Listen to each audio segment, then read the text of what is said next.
Hola.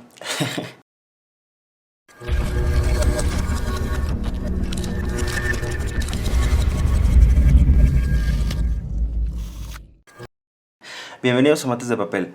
En esta ocasión voy a explicar el análisis de una función polinómica. A continuación voy a presentar el orden de los datos y características de cada uno de ellos para poder analizar de manera simple cualquier función polinómica. El primer dato que vamos a obtener será el dominio. En una función polinómica, el dominio siempre serán los números reales y podemos escribirlos de dos formas. El dominio de la función es igual al intervalo abierto desde negativo infinito hasta positivo infinito, o el dominio de la función es equivalente a los números reales. El segundo dato que vamos a obtener será la paridad. Para saber si la función es par, hay que evaluar negativo x en la función original y comparar el resultado de la función original evaluada en negativo x con la función original. Si la función original evaluada en negativo x es igual a la función original, la función es par. Como tip, si las incógnitas están elevadas a exponentes pares, la función será par. Con una incógnita que no sea par, la función no será par. Ojo, que la función no sea par no significa que la función será impar en automático. Habrá que hacer la evaluación para saber si la función es impar. Para saber si la función es impar, habrá que evaluar negativo x en la función original y comparar el resultado de la función original evaluada en negativo x con el negativo de la función original. Si la función original evaluada en negativo x es igual al negativo de la función original, la función es impar. Para saber si la función es asimétrica, no debió de ser par ni tampoco impar. Como tercer dato que obtendríamos sería la simetría, la cual depende de la paridad. Si la función fue par, tendrá simetría con respecto al eje y. Si la función fue impar, tendrá simetría con respecto al origen. Y si la función fue asimétrica, no tiene simetría. El dato número 4 que vamos a obtener serán las intersecciones. La intersección en x se da igualando y a 0. Se pueden obtener las intersecciones factorizando con el teorema del factor. En la intersección en y solo hay que volver todo lo que tenga x 0. Lo que sobre será el valor de y. Como dato número 5 a obtener tendremos las asíntotas. Algo muy importante es que ninguna función polinómica tiene asíntotas. Como siguiente punto, número 6, obtendremos a los puntos críticos. Para ello, comenzaremos por obtener la primera derivada de la función, la cual se puede denotar como f' de x o y'. Lo siguiente que haremos será igualar la primera derivada a 0 y resolver la ecuación. Las raíces son las coordenadas críticas en x de los puntos críticos. Para las coordenadas en y de los puntos, hay que evaluar cada raíz en la función original y así obtendremos el par ordenado. Como punto número 7, obtendremos los máximos y los mínimos. Veremos si en el dato anterior, que fueron los puntos críticos, son máximos o mínimos. Para ello, hay que obtener la segunda derivada de la función. De ahí, evaluar cada coordenada crítica en la segunda derivada tomando en cuenta las siguientes condiciones. Si al evaluar la segunda derivada en la coordenada crítica resulta que nos da un resultado mayor a 0, o sea positivo, el punto es un mínimo. Si al evaluar la segunda derivada en la coordenada crítica el resultado nos da 0, resulta que el punto que obtuvimos es un punto de inflexión. Si al evaluar en la segunda derivada la coordenada crítica nos da un número menor a 0, eso quiere decir que el punto es un máximo. El punto número 8 es obtener la gráfica de la función. Propondremos en la gráfica las intersecciones, los puntos críticos y usaremos un poco el sentido común para poder obtener la gráfica de la función. Como dato número 9 obtendremos el rango. El rango siempre serán los números reales en una función polinómica. También lo podemos escribir de dos formas. El rango va del intervalo abierto desde negativo infinito hasta infinito positivo, o el rango es equivalente a los números reales. Dato número 10. Los intervalos de monotonía. Para obtenerlos hay que observar la gráfica y proponer los intervalos en el eje X con las coordenadas de los puntos críticos y asíntotas. El dato número 11 son los puntos de inflexión. Para obtenerlos hay que igualar la segunda derivada a 0 y despejar para obtener las coordenadas de inflexión. Para obtener el punto hay que evaluar cada coordenada de inflexión en la función original para obtener la coordenada en y. Por último está la curvatura o concavidad. Para obtenerla hay que observar la gráfica de la función y si hay puntos de inflexión hacer las curvaturas respecto a esos puntos. Ahora que sabemos las bases del análisis de una función polinómica, estaría genial resolver un ejercicio. Propongamos un ejercicio. Propongamos el análisis de la siguiente función polinómica. Nos dice que f de x es igual a x cúbica más 6x cuadrada más 11x más 6. Lo primero que vamos a obtener es el dominio, el cual se va a crear en un rango que va desde el intervalo abierto desde negativo infinito hasta positivo infinito. Listo. El siguiente dato a obtener es la paridad.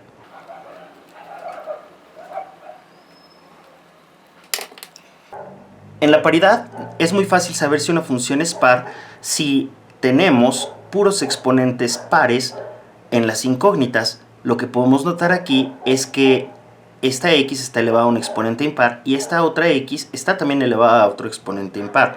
Eso nos da a entender en automático, sin hacer las evaluaciones, que la función no va a ser par. Recordemos que el que no sea par no quiere decir que la función será impar. Entonces evaluemos la imparidad para ver si la función será impar. Para ello, propongamos la función evaluada en negativo x. Para evaluar una función en esta forma es bastante sencillo. Solo cambiarán los signos de las incógnitas que están elevadas a un exponente impar, las cuales son esta y esta. Todos los demás signos quedarán igual. Entonces tendríamos negativo x cúbica más 6x cuadrada menos 11x más 6. Eso debido a que el negativo, al estar elevado a un exponente impar, se conservará y al estar elevado a un exponente par se omitirá. Y obviamente para los términos que no tienen x, pues no se pueden evaluar, ¿verdad? No cambiará. Si proponemos el negativo de la función original, tendríamos que cambiar los signos de la función original. Entonces todo sería negativo. Sería negativo x cúbica menos 6x cuadrada menos 11x más 6. Más 6. Menos 6. Si escuchan esos ladridos es porque el ejercicio está bien perro, me ladró, me espanté. Vuelvo a repetir. Si nosotros evaluamos el negativo de la función, lo que habrá pasado será de que multiplicaremos por un signo negativo a todos los términos de la función original. En este caso, todos los términos serían negativos. Como podemos notar, la función evaluada en negativo x es diferente a el negativo de la función. Eso quiere decir que la función tampoco va a ser impar. Si no fue par y tampoco es impar, entonces la función es una función asimétrica.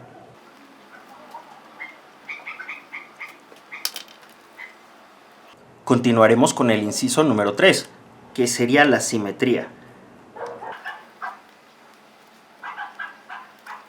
Como recordemos que la simetría se basa de la paridad, como fue una función asimétrica, entonces en simetría propondremos que no tiene simetría.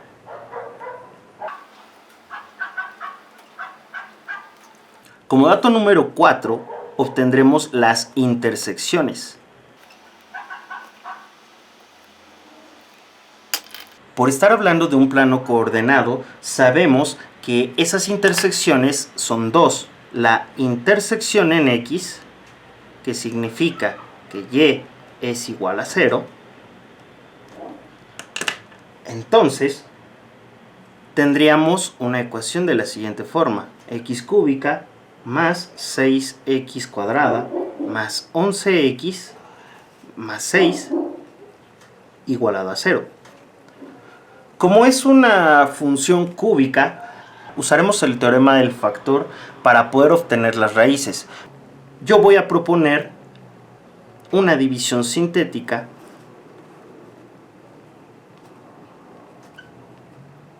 para poder bajar el grado. Recordemos que debajo de cada incógnita de aquí vamos a proponer el coeficiente numérico con todo y su signo.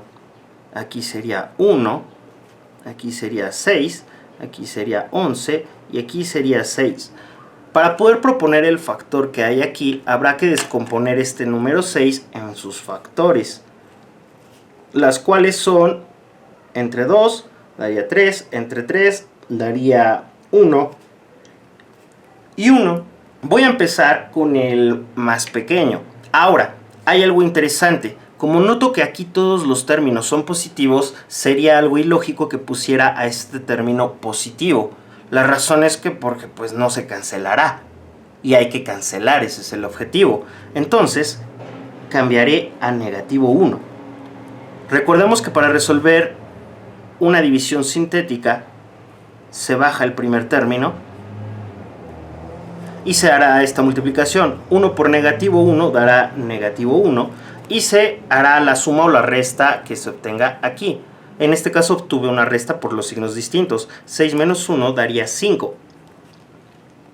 5 por negativo 1 daría negativo 5. 11 menos 5 daría 6. Negativo 1 por 6 daría negativo 6. 6 menos 6 da 0. Como podemos ver, obtuvimos un 0 en el residuo. Eso quiere decir que la incógnita x igual a negativo 1 es nuestra primera raíz. Y el sobrante, que son estos coeficientes, se escribirán en un grado menor. Como aquí este 1 comenzó estando en x cúbica, aquí lo voy a escribir en x cuadrada.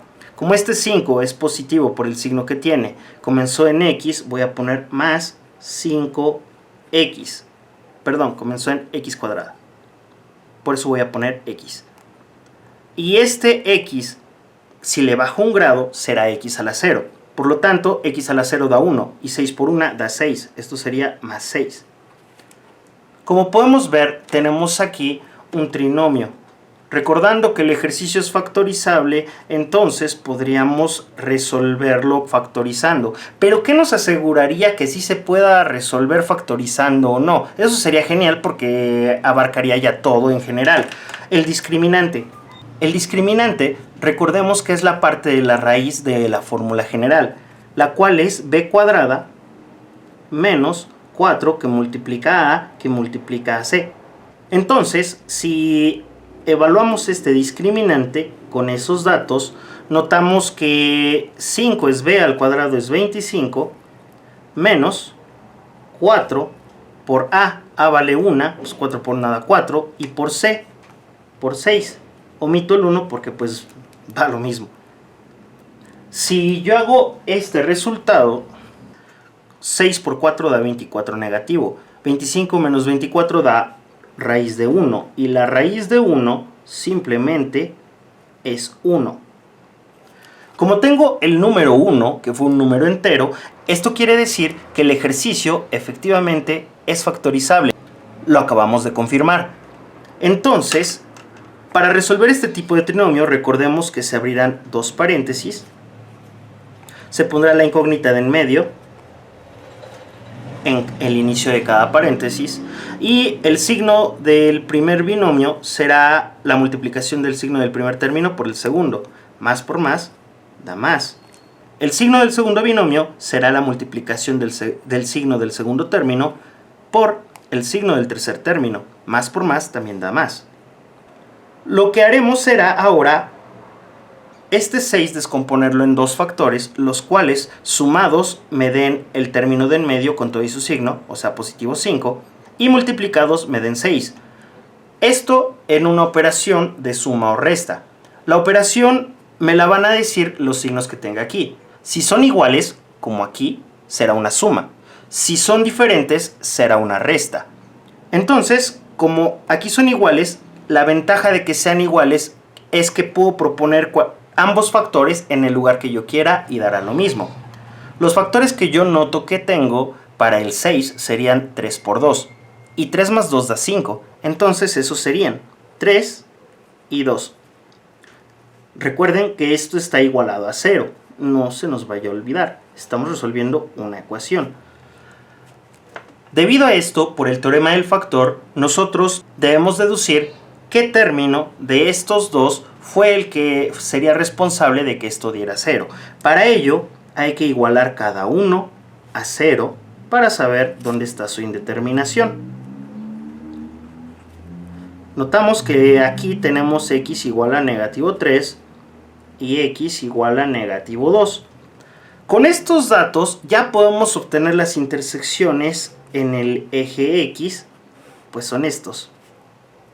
Como punto A tendríamos a la coordenada negativo 1, 0. Como punto B tendríamos a la coordenada negativo 3, 0. Y como punto C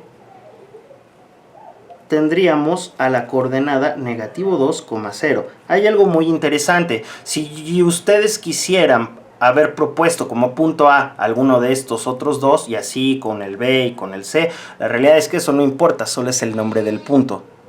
Ahora propongamos la intersección en Y, que significa que X es igual a 0. Recordemos que implica simplemente tapar todo lo que tenga la incógnita. Si tapamos todo lo que tiene la incógnita, resulta que el único término que nos permite ver es el positivo 6. Eso quiere decir que la intersección de Y estará en 6. Y recuerden algo, las intersecciones se ponen en forma de punto, no de esta manera. De esta manera se ponen las asíntotas. Como ya propusimos nombre A, B y C para los puntos, a este punto le vamos a llamar D. Pero como este tiene coordenada Y en 6, recordemos, se empezaría con 0, porque X vale 0, 6. Listo. Nuestro siguiente punto serían las asíntotas. Punto número 5. Recordemos que ninguna función polinómica tiene asíntotas. Por lo tanto, no tiene asíntotas. El dato número 6 sería obtener los puntos críticos. Para obtener los puntos críticos, lo primero que debemos hacer será obtener la primera derivada, la cual, si vemos la función original, tendríamos 3x² más 12x más 11, y el 6 se vuelve 0 por ser una constante. Habrá que igualar la primera derivada a 0. Tendríamos 3x² más 12x más 11 igual a 0. Vamos a tener que resolver esa ecuación y para ello necesitamos saber si esto es factorizable. Vamos a proponerlo en el discriminante para saber qué onda. Entonces tendríamos 144, que es b al cuadrado, menos 4 por 3 da 12, por 11. Listo. Entonces tendría la raíz de 144 menos 12 por 11. Y esto me daría 2 veces la raíz de 3. Por haberme dado 2 veces la raíz de 3, eso significa que no es factorizable. La ventaja de que no sea factorizable es que ya obtuve la parte de la raíz de la ecuación cuadrática. Entonces me faltaría poner el resto de datos para poder realmente obtener ya mi primer raíz en x despejada. Sería lo siguiente: x será igual, y la fórmula general recordemos que empieza con negativo b. Entonces pondré negativo 12 más... y solamente me concentraré en la parte positiva de la raíz, 2, que multiplica la raíz de 3, todo esto dividido entre 2 por a, que en este caso es 3, sería 6. ¿Por qué solamente me concentro en la parte positiva? Eso es muy sencillo. Una vez que logro obtener la parte positiva simplificada, puedo nada más cambiarle el signo y listo, tendría la parte negativa simplificada, por esa razón. Lo que logro notar aquí es que tengo un 2 y un 2 aquí. Lo puedo factorizar. Me quedaría 2 que multiplica, pongamos a la raíz de 3 al principio por ser positiva, menos 6. Listo. Por cierto, si ustedes quieren dejar del lado derecho la raíz de 3 y el negativo 6 del lado izquierdo, también es correcto, no hay problema. Dividamos entre 6 y con ello podemos saber que la primera raíz es la raíz de 3 menos 6 sobre 3. Como ya obtuvimos este dato, el otro dato solamente se obtendrá cambiándole el signo a la raíz, que como notamos tendría signo negativo y este también. Podemos factorizar el signo negativo, ponerlo en medio y poner la raíz de 3 más 6 sobre 3. ¡Listo! Ya tenemos ambas raíces de los puntos críticos. Estos son las coordenadas críticas. Ahora habrá que evaluar estas coordenadas en la función original para poder obtener el punto crítico. Para evaluar las coordenadas habrá que escribir estos valores por separado en la función original. Carmelita me va a apoyar a resolverlo. Entonces tendríamos la raíz de 3 menos 6 sobre 3 y a esto vamos a pedirle a Carmelita que lo guarde para el valor en x. Y aprovechando escribamos la función original, la cual sería x cúbica más 6x cuadrada más 11x más 6. Y esto de valor nos da que el punto formado desde la raíz de 3 menos 6 sobre 3, dará de resultado la coordenada 2 veces la raíz de 3 sobre 9 negativo. Esto también se puede obtener en manera aproximada, claro que sí. El punto sería aproximadamente igual a negativo 1.4226, y esta raíz es aproximadamente igual a negativo 0.3849. Listo. El otro punto se obtendrá cambiando el signo de aquí. Pondremos un negativo y volveremos a darle la evaluación. Resulta que nos dio 2 veces la raíz cuadrada de 3 sobre 9. Entonces nos dio la parte positiva. ¿Y cuánto nos dio esta parte de la izquierda? Ok. Si proponemos el resultado ahora en datos exactos, tendríamos el negativo de la raíz de 3 más 6 sobre 3, 2 veces la raíz de 3 sobre 9. Vamos a darle un nombre a los puntos para saber de qué estamos hablando. Punto 1 y el punto 2. El punto 2 en aproximación será negativo 2.5773, 0.3849. Listo. Como punto número 7, vamos a saber si estos puntos son máximos o mínimos. Para ello, habrá que obtener la segunda derivada. La primera derivada fue esta. Si volvemos a derivar esto, me va a dar 6x más 12. Listo. Ahora lo que hay que hacer es proponer la evaluación de negativo la raíz de 3 más 6 sobre 3, que en este caso el que agarré fue la coordenada en x del punto 2. Tengo un 3 y si lo evalúo en 6 que multiplica a todo esto, voy a anotar algo. Fíjense, algo muy interesante. El 6 dividido entre el 3 me va a dar 2. ¿Sale? Vale. Ese 2 está multiplicando al negativo de la raíz de 3 y al negativo de 6. Recuerden que este negativo que está en medio va para ambos. Entonces ese 2 que tengo ahí, multiplicado por el 6 de acá, me da negativo 12, más el 12 me da 0. Entonces el resultado aquí va a ser el negativo de la raíz de 3, multiplicado por un 2, que sería el 2 que sería de este 6. Como es menor a 0, nosotros sabemos ahora que el punto 2 es máximo. Como son dos puntos, podemos intuir en automático que el punto 1 es mínimo. Sin embargo, pues también no está de más hacer la comparación, pero bueno, ya de antemano ya sabemos que es mínimo. Es algo interesante, pero así es. Si ustedes obtienen sus puntos críticos y los ordenan en orden ascendente, con uno que tengan, el que sigue será lo contrario, el que sigue lo contrario y así sucesivamente.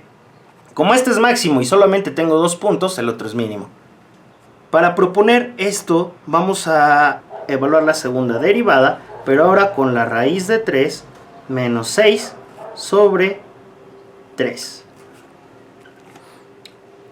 Y esto, nuevamente, el 6 que tengo acá dividido entre 3 me va a dar 2.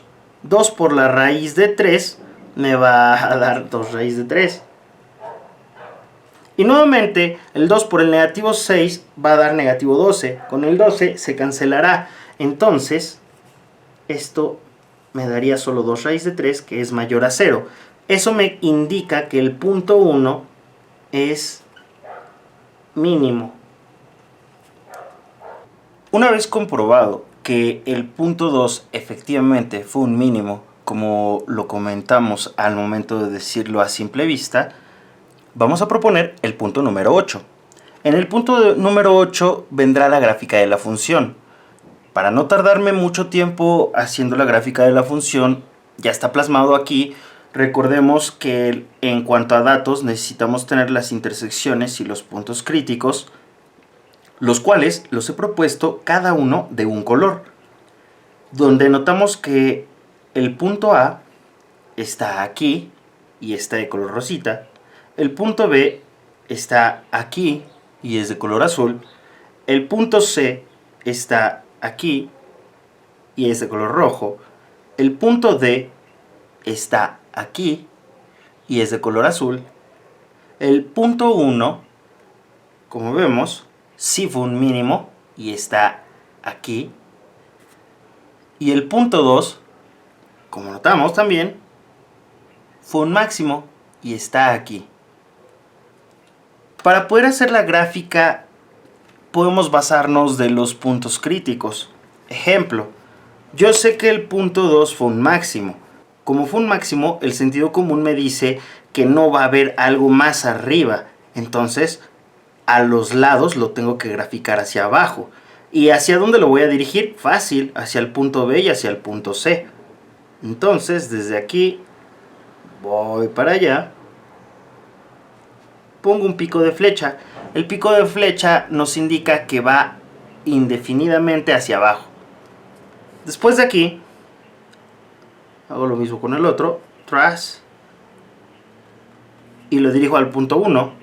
Del punto 1, por obvias razones, tiene que pasar al punto A, y del punto A tiene que ir hasta 6.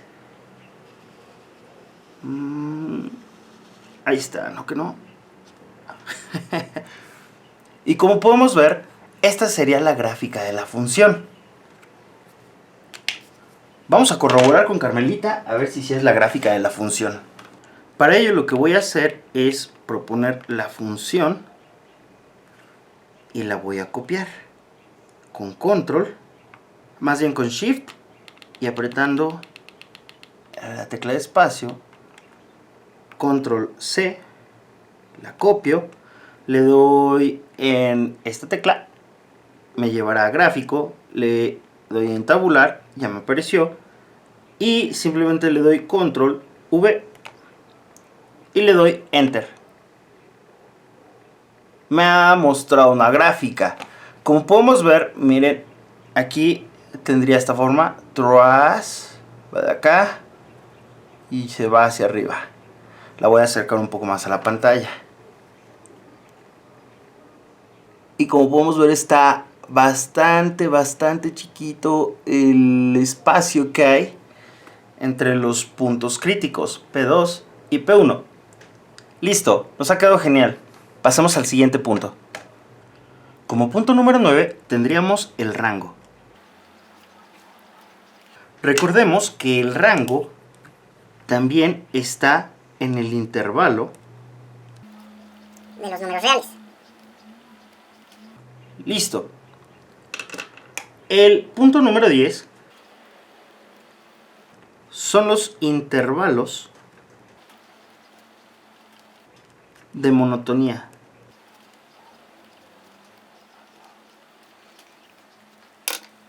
Los intervalos de monotonía los vamos a obtener a partir de ver la gráfica. Entonces, chequemos la gráfica.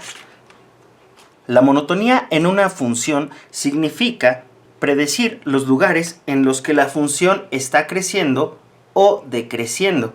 Y se pueden obtener de dos formas. Evaluando, que sería la forma más laboriosa y talachuda de resolver esto, o usando el sentido común. A mí me gusta usar el sentido común y entonces, fíjense, propondremos, en este caso yo propondré mi lápiz, en la parte más a la izquierda donde comienza la función. Entonces, noto que la parte más a la izquierda donde comienza la función es aquí. De aquí, lo que noto es que hasta llegar al punto 2 está creciendo. Por lo tanto, recordemos que la monotonía se da en el eje de las X. La coordenada en X del punto 2 es negativo 2.5773 y eso nos da a entender que la función va desde negativo infinito hasta negativo 2.5773 creciendo. Después de aquí notamos que desde el punto 2 vamos a pasar el punto C y llegaremos hasta el punto 1. De aquí lo que notamos es que bajamos. ¿Qué podemos decir de aquí? Que el intervalo del punto 2 al punto 1, que va desde negativo 2.5773 hasta negativo 1.4226, en ese intervalo la función decrece. Y después, del punto 1 hacia el infinito, pues esta línea va a seguir. Entonces, ¿qué voy a proponer? Que desde la coordenada en X, que va de negativo 1.4226 hasta el infinito, la función está creciendo. Y listo, vamos a transportar esa información a la hoja. Habíamos quedado que desde negativo infinito hasta la coordenada del punto 2, que es negativo 2.5773, la función es creciente. Después de negativo 2.5773 hasta la coordenada en X del punto 1, que es negativo 1.4226, es decreciente. Y después de ahí, a partir de negativo 1.4226 hasta el infinito positivo, la función es creciente. El punto número 11 serían los puntos de inflexión.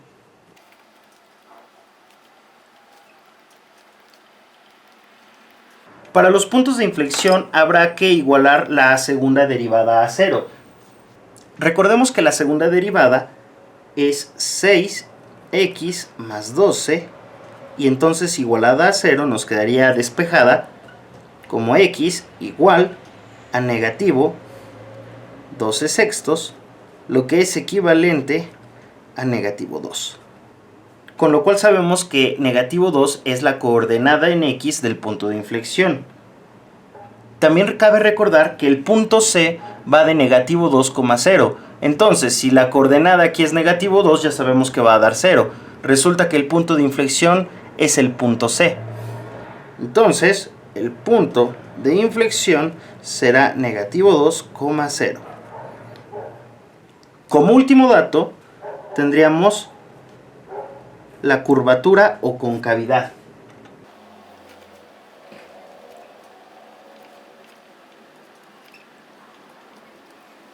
La curvatura o concavidad también la podemos obtener con solo ver la gráfica.